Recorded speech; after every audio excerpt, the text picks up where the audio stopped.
Guys, tingnan mo yung nabili ko gahapon guys oh. Kunti lang to guys oh. Kunti-kunti lang yan. 10 piso guys ang halaga nito sa nagbibinching ko. Pero ang daming iro niyan guys. Magkakape ako kasi ang sarap magkape. Tingnan mo to guys oh. 10 piso ang halaga lahat nito. So guys, ito tag 25 centavos to guys oh. By piso, dos, tres,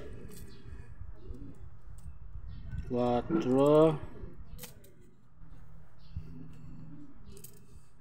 cinco,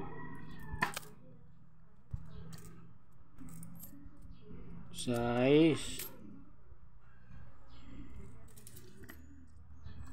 siete,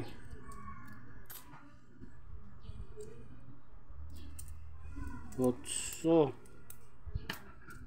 nueve. 10 piso nga, mayroon mga yan, may veggies. Ito may mga nakasama pa na mga ano, freebie na ito guys. Freebie sa kaibigan ko rin guys na nagbinta. At kakape lang ako guys, kaya medyo masarap ang kape ngayon. Magkape. Ito mga to guys. Ito mga to, sobrang dami ang error nito guys. At alam nyo ba guys kung magkano na ang mga error coins ngayon? Hindi bababa sa 10,000. So ngayon guys, bibilangin ko kung ilang piraso ang nagiging error nito guys. Sa mga 25 centavos na ito guys. Gagamitan natin guys ng magnifying glass. Yan. Para ma-identify natin ang mga error. Dahil sobrang taas dito sa ating mga selling online. Katulad ng carousel. Naku guys, talaga namang napakataas ang ating mga error coins na katulad dito guys.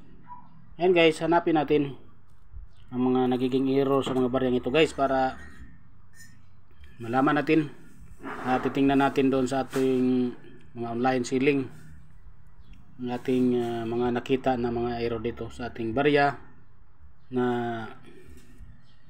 presko pa nabili guys. Kahapon ko lang nabili ito guys. Titingnan natin ngayon.